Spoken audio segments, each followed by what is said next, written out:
Rock Duck here. Today we're going to talk about the worst album of 2025 and possibly the worst album of all time. So stay tuned as we break it all down.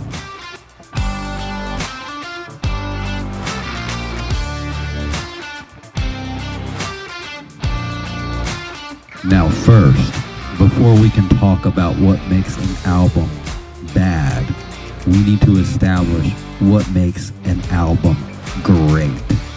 There are many great albums out there that we can all use as reference for this. One needs to only look at the classics to find this, such as Pink Floyd, The Beatles, Yes, Ozzy Osbourne, Sabotage, Dio, and Journey, and so many more. I mean, we've got the whole spectrum from hard rock to soft rock to pop rock to now progressive rock with great bands like Dream Theater, living off the legends of Yes and other progressives from the early days. This is what we're talking about. And beyond that, we have the great contributions from people like Andrew Lloyd Webber and his introduction of rock operas with Jesus Christ Superstar, which inspired great legendary albums such as Tommy from The Who, or Streets from Sabotage, or most of Dream Theater stuff, and now up to Ayreon and his rock opera style-esque albums. So many to count, we can't mention them all here. Same with Dream Theater. These are all echoes of great bands, great albums. But getting back to the gist of the story today, the worst album of 2025, if not the worst album of all time.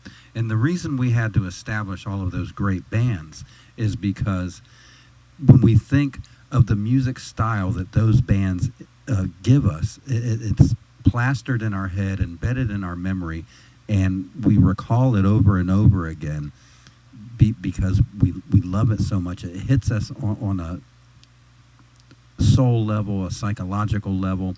We sing it while we're sleeping. We wake up, it's in our mind, and it just makes us move to a certain feeling that we never knew we had within us. And that's what music gives us, right? It's a transfer of emotion. And most music, the reason why they become great is it's either because it reminds us of something that was very emotional, or creates something very emotional, or just becomes something very emotional, living in the moment of the time, which makes it special for everyone. And this album here does none of that. Not only that, all the great albums that or bands that we just mentioned, we can't go into album by album because they have so many of them, right? We'd be here forever. So just by mentioning those bands, you guys know what I mean by great music, great albums. Now, this band here, this is, I think, their sophomore album with vocals. They've had previous music that was instrumental, and this is kind of new for them going in the vocals, but so far the two of them are both rock operas, and they connect to a bigger story. And truth be told, the tale is that it's continuing. So the rock opera is going to be the entire series of what they release with the vocal element added to the instrumentals. With that being said, we're reviewing the one that came out recently, End of Days, Beginning of Time. And I'll repeat that again because that's the album title, right? End of Days, Beginning of Time. And at first you would think, well, that doesn't sound so bad.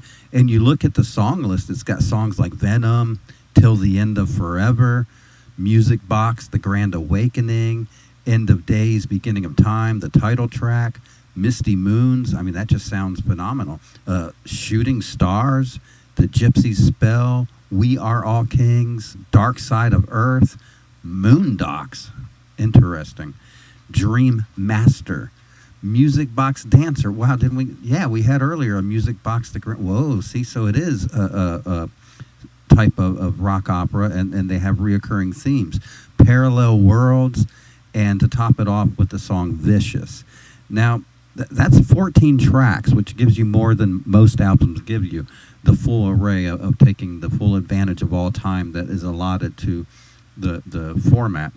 And I look back at their freshman album with vocals, and again, it had 14 tracks. So I don't know if they're on a theme of that being what they're going to do, or if that was coincidental or not. But anyway, getting into the music aspect of it, holy crap, this is where it fails, Batman. So I understand progressive music has time changes and this and that, but this band takes it to a whole new level. They seem out of time, out of key, out of whack, just out of everything. But for some weird, odd reason, it's like a train wreck that you can't look away from. And again, like we established earlier, you wake up in the morning and your head is playing those songs in your head, because my only surmise is because it's so originally bad, so originally different, so originally new in the wrong aspect, that your brain can't forget it. Kind of like watching a train wreck, you know? And I don't know if that's a good thing or a bad thing for the actual band itself. But again, that's neither here nor there, because the whole aspect of it is, can you get through listening to it? And that's the funny fact, right? Since it is a rock opera, while I think you can listen to each and every song independently, because I went through it, so you don't have to. And yeah, each song does kind of make its own storyline, but if you listen to all the songs back to back to back to back, it makes the bigger story, fills in the bigger picture. And then if you connect it with the prior album, whoa, now you're really expanding the universe. Now, I think I'm going to have to make another video on the rock opera aspect of it, so we can delve deeper into the themes and everything that they're trying to convey. But I can't do that in this video due to timing. But I just wanted to let everyone know that, in my opinion, this album is the worst album of 2025, and possibly, maybe just the worst album of all time. And again, I say that because the time, you know, most people, when they take music lessons, they use a metronome, and they're taught to keep perfect timing. Now, you can switch up the timing greatly, like Dream Theater does and other great progressive bands, but they don't do it this way. Their timing just kind of shifts and changes without that, and the vocals are in and out. I mean, sometimes they're dead on, sometimes they're like just off, and it's like, did he do that on purpose? Like, what's going on here? And I almost think that maybe he did, and I can't understand that, because the singer is obviously a good singer. When he wants to nail the notes, he can, but there's a lot of parts where it just sounds like a regular guy singing, and not like, you know, something that should be from a top-notch vocalist. So again, it's very weird, very not the norm that you would expect from a traditional progressive rock or traditional hard rock, or even just a rock album from today. So in this day and age, in 2025, it's very rare that we get something like this, that we get a hard rock, progressive rock album of this level, that just seems so off the charts, and in a way totally original. Because like I said, the way they maneuver music, the way they maneuver time, the way they maneuver storytelling and blending of all of those things is nothing like I've ever heard before. And I'll tell you one thing for nothing. Because of that, this is unmistakably not AI. I'll give it that 100% authority right now and stamp my approval on that. There is no way this can be AI, because it's so effing horrible. So take that to the bank. Now, the album in question, like I said, is End of Days, Beginning of Time. The artist is Mark Christopher Garrett. And when you go down the list of the songs, like I said, Venom,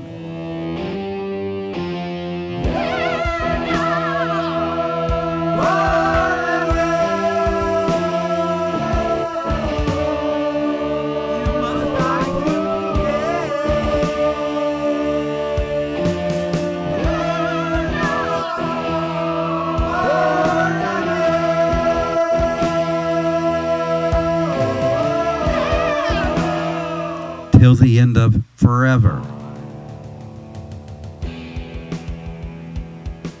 Till the end of time, the dungeons inside your mind.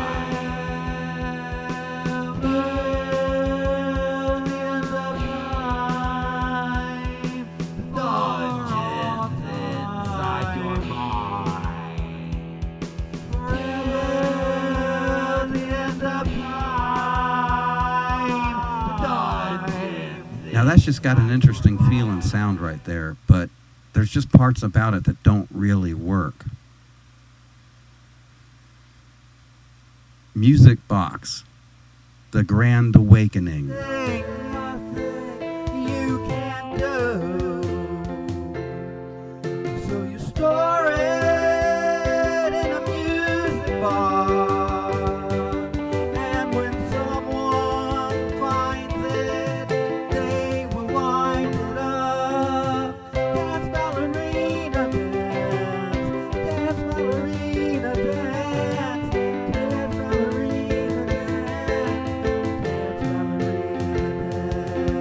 feel the magic inside, wind it up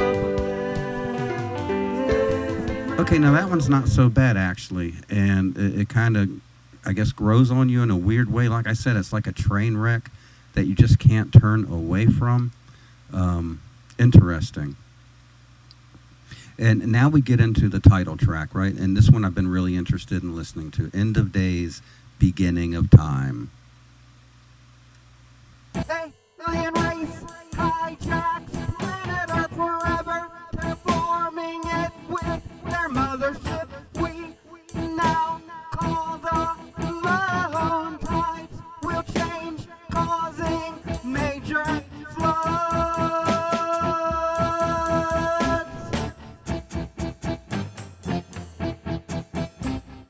Civilizations wiped out as we implement the master plan, seeding the planet with the agenda hidden within the code. It cannot be seen. Well, okay, so, you know, it almost sounds like that old school garage recording, low production value. And that's the other thing, right? And not only is it off time, out of key, out of this, it's got like such poor production value. Like, holy cow. But in a way, that's what makes it unique to today, where everything is so overproduced, pitch corrected, you know, AI analyzed, and over this, over that. This is just like very raw, very real. And that's what makes it the worst album of 2025 and maybe the worst album of all time. I stand by that. But the list goes on with Shooting Stars and The Gypsy Spell. We're not going to cover all the songs on this. But they do some of them are really interesting. Dream Master, for one, I found very listenable and unique to the whole thing. And that was one thing I do have to say. For as bad as this album is, every song is unique, stands out on its own. Whereas, you know, there's some bands where you get the third song into it and you're like, well, doesn't that sound like all the rest of the songs we just listened to? Right? And album after album, you realize, well, the albums don't even change. They sound like the other album, and there's no progression within the band. I got to say, this album right here, each song within the album is so distinct and unique, you would almost think an entirely different band wrote each song.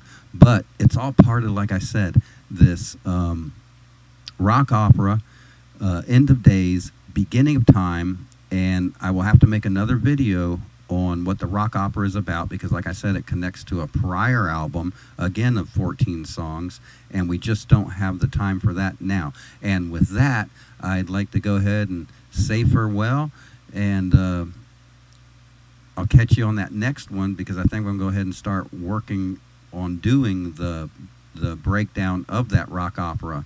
I've always enjoyed those, like Queensryche's, Operation Mindcrime, Streets from Sabotage, The Wall from Pink Floyd, The Who's Tommy. The list goes on and on and on. There's been so many. Arion, and all of those great artists. So we'll break that down in another video. If you like this video, you know what to do. I'm not going to beg for anything. And I do appreciate the listen. I do appreciate you guys checking in. And go ahead and check out the album on your own if you want to venture into that realm of watching a train wreck for yourself. And go ahead and put your opinions out there, because at the end of the day, maybe my opinion sucks and maybe it's not the worst album of all time, but I really do think it is for all of those reasons I mentioned. All right, Rock Duck over and out.